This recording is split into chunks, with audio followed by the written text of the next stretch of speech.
You've sat with your demons and made them tea. You've stared into your own abyss until it stared back, and you didn't flinch. The shadow work, the deep digging, it's done. And now you're left with a quiet, powerful question. What now? This is the Group 7 calling.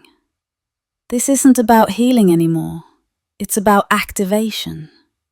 You've cleared the vessel. Now it's time to channel the lightning.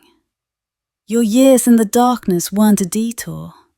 They were your training ground. You weren't just healing wounds.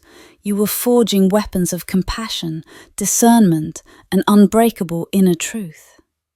Your mission in this new phase has 3 pillars. 1. Embody, don't preach. Your authority no longer comes from what you've read, but from the scars you've integrated. You teach by the frequency you hold. Your mere presence in a room becomes a calming force. You are a walking, talking temple of resolved conflict. 2. Hold the frequency of and. You can hold profound grief and ecstatic joy. You can see the world's darkness and its divine light without denying either. You become a pillar that stabilizes the collective by refusing to collapse into polarity. 3. Lead from the back. Your role is not to gather followers, but to activate other leaders. Your light doesn't blind. It illuminates the path so others can see their own.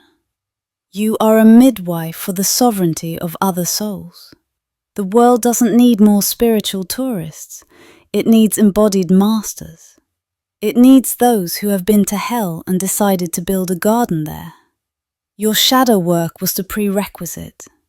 This, your life fully lived as your most powerful, authentic, and impactful self, is the final exam. The Group 7 is here. Step into your authority. The world is waiting for exactly what you've become.